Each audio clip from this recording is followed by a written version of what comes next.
cierto y lo concreto es que esas personas que también poseen títulos promovieron un desalojo. Estas familias indígenas fueron desalojadas y unas 70 familias hoy día están ocupando las plazas que están ubicadas frente al Congreso Nacional. Una situación muy difícil. El INDI tiene el título de la propiedad. Estas otras personas que reclaman también la tierra también lo tienen. El famoso problema de la superposición de títulos es lo que se tiene actualmente, pero los platos rotos las pagan las familias indígenas. Compartimos lo que nos decía justamente la líder de esa comunidad.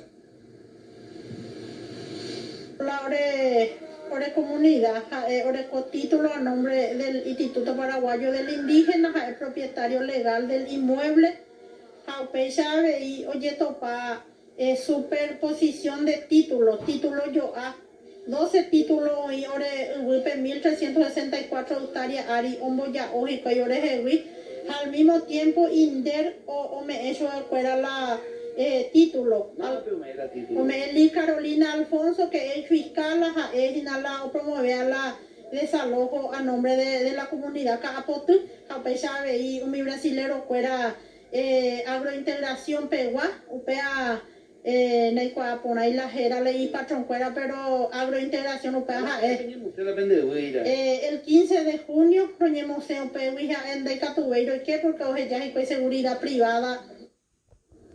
Bueno, ¿y qué dicen los administradores del INDI que tienen que encontrar una salida a esta gente, Freddy?